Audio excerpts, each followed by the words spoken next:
Désolée, j'ai coupé au lieu de mettre sur pause, c'était pas prévu, mais bon, bah voilà, hein, c'est pas grave. Donc, qu'est-ce que je disais? Oui, vous êtes en train de construire aussi, les vierges, là, peut-être votre courage, hein, peut-être justement de prendre votre courage de main pour aller vers quelque chose ou vers quelqu'un. Ok, on va voir le message pour vous cette semaine. On a la guérison pour vous. Moi, l'ange de la guérison, je suis à tes côtés en ce moment, sans ma présence et mon amour inconditionnel pour toi. Je t'ai aimé depuis ta première heure et je t'aime pour l'éternité. Donc il y a eu un très gros travail de guérison qui a été fait ici. On le voit avec cette carte-là. Et donc c'est ce qui vous permet aujourd'hui d'être dans des énergies beaucoup plus positive et d'être beaucoup plus dans votre pouvoir, dans votre abondance. Hein. Donc c'est super chouette. Voilà, on va passer au Capricorne. Hop là. Allez, qu'est-ce qu'on a pour les Capricornes cette semaine?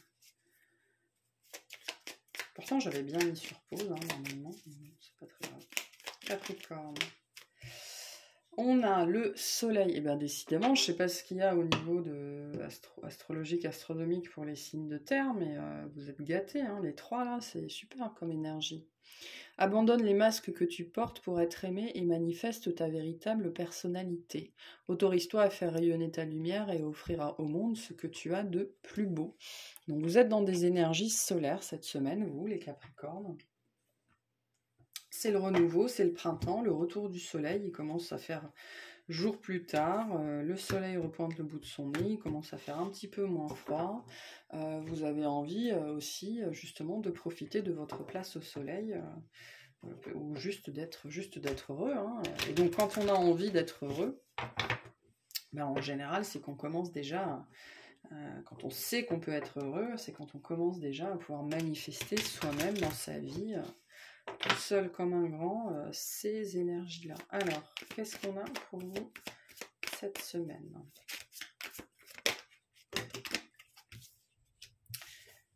Non, mais j'en veux... Non, moi, je vais prendre les trois. Ok, donc on a le chariot qui nous parle bien de cette résolution. Après, on a le 10 de bâton et le 8 d'épée. Oui, vous en avez marre d'une situation, vous en avez potentiellement marre d'être coincé dans un état d'esprit, d'être coincé dans une relation, vous voulez ou rebrousser chemin, ou changer de route, ou faire différemment, vous en avez marre des obstacles, vous en avez marre que la vie soit compliquée, vous en avez marre que la vie soit dure, vous en avez marre que tout soit compliqué, que ce soit toujours compliqué. Vous voulez faire différemment et vous avez bien l'intention d'y arriver. Par contre, on sent que vous ne savez pas forcément encore trop comment. Et puis la part du mental est quand même encore bien présente cette semaine. Du genre, oui, ben, c'est bien beau de vouloir être heureux, mais ben, comment on fait, quoi, hein, concrètement, comment je fais? Ben, en rebroussant chemin si vous vous êtes trompé, en changeant de voie si vous vous êtes trompé, en vérité on ne se trompe jamais, hein. On acquiert de l'expérience, ce qui nous permet aussi de reconnaître que ce qu'on fait là à l'instant T, c'est pas pour nous. Hein.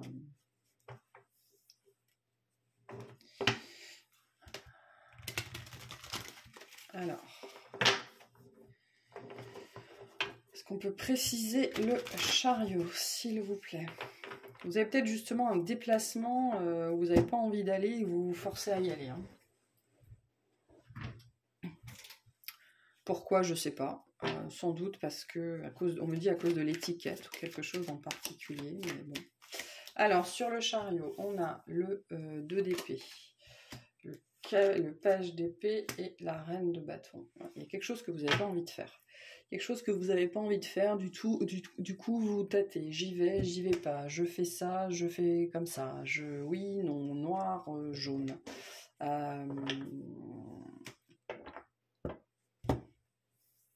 Vous tergiversez cette semaine par rapport à...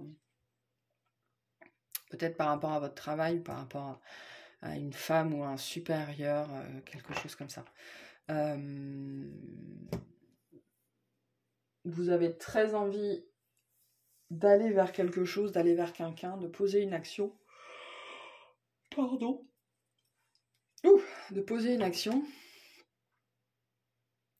Mais vous ne savez pas si c'est la bonne action, si c'est la bonne décision, et pourtant vous y êtes de plus en plus poussé. Vous avez envie de prendre une résolution, en fait, vous avez envie de vous résoudre à quelque chose. Vous avez envie de prendre une position, envie de prendre une décision, mais vous ne savez pas si c'est la bonne, si c'est ce qu'il faut faire. Je pense que vous allez finir par agir sur un coup de tête parce que vous en avez ras-le-bol de tergiverser, quoi. Qu'est-ce qu'on a sur le 10 de bâton, s'il vous plaît? Qu'est-ce qu'on a sur le 10 de bâton, s'il vous plaît? Qu'est-ce qu'on a sur le 10 de bâton? Sur le 10 de bâton, on a encore le chariot, on a le cavalier de bâton et on a les amoureux. Oui, la décision, le choix. Le choix d'aller dans une direction, le choix de ne pas y aller, la décision de faire demi-tour, la décision d'abandonner, la décision d'aller voir ailleurs si vous y êtes.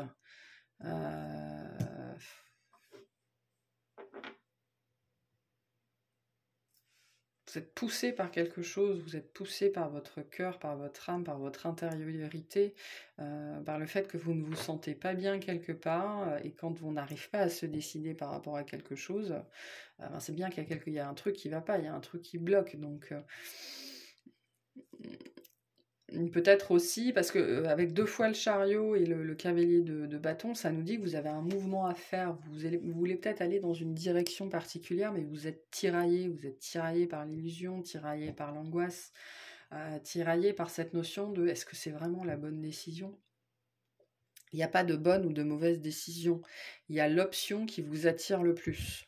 Voilà. Il y a le choix qui vous attire le plus, et les amoureux nous parlent bien de ce choix qu'on avait déjà avec le 2 d'épée. Le 2 d'épée, c'est plutôt l'indécision. Vous allez être poussé à faire un choix de toute façon, donc détachez-vous de la notion de bon ou de mauvais choix. Ne vous centrez-vous que ce qui vous attire le plus. Il faut suivre votre élan du cœur. Qu'est-ce qu'on a sur le 8 d'épée, s'il vous plaît? Qu'est-ce qu'on a sur le 8 d'épée pour le Capricorne?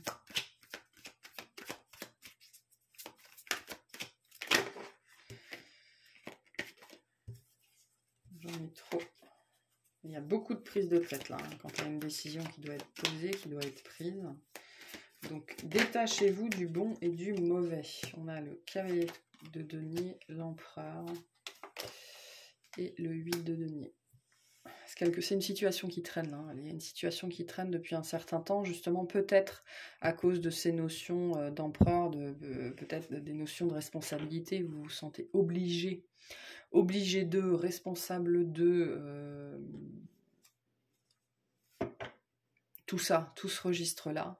Et c'est pour ça que vous n'arrivez pas à vous défaire de ça ou à prendre la décision qui est juste pour vous.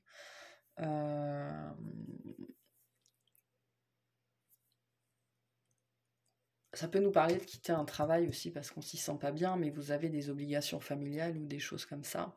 En tout cas, là, cette semaine, vous n'êtes pas prêt à prendre ne serait-ce qu'une seule décision parce que vous êtes vous êtes pris dans les affres de l'indécision, en fait. C'est ça ce qui se pose cette semaine. Mais le chemin, la réflexion est en train de faire son chemin dans votre tête. Tout ça, là, tous ces allers-retours, tous ces doutes, toutes ces peurs, c'est normal, ça fait partie du processus décisionnel. Parce que là, les amoureux nous parlent quand même d'une décision qui est impactante pour vous, dans le sens où vous savez finalement très bien vers où vous voulez aller, vous savez ce que vous voulez, mais comme on est dans l'élan du cœur, on est dans l'élan de ce qui n'est pas raisonnable, et bien forcément ça fait peur, quoi, hein, ça remet sans doute en cause un certain nombre de choses que vous avez construites. Ça peut nous parler aussi au travail de quelque chose à dire à un supérieur, de peut-être une décision à prendre ou quelque chose à révéler ou à dire à un supérieur parce que les choses ne fonctionnent pas, hein, et donc ça vous demande du temps. Donc cette semaine, vous continuez à travailler sur cette problématique-là. Je ne suis pas sûre que vous en sortiez pour l'instant. Qu'est-ce qu'on veut dire au Capricorne par rapport à cette semaine, s'il vous plaît? Alors, on a la source sacrée. Nous, tes anges, sommes là pour te rappeler ta magnificence. Tu es réellement un ange incarné, un être d'amour inconditionnel et de lumière, un être divin de la création pour l'éternité. Donc, vous ne faites rien de mal. Être pris dans la tourmente, ce n'est pas mal. Ok, lâchez-vous la grappe par rapport à ça. C'est un temps d'intégration de votre situation, de tous les éléments de votre situation. Et tout ça va vous mener à un moment donné, quand vous aurez bien réfléchi, quand vous aurez bien réfléchi à tout ça, à prendre la décision qui vous convient. Hein, et je le répète, il n'y a pas de bonne ni de mauvaise décision, il y a ce qui vous attire le plus. Et c'est le plus important. Voilà. Je vous remercie de m'avoir écouté, je vous souhaite une excellente semaine et puis je vous dis à très bientôt.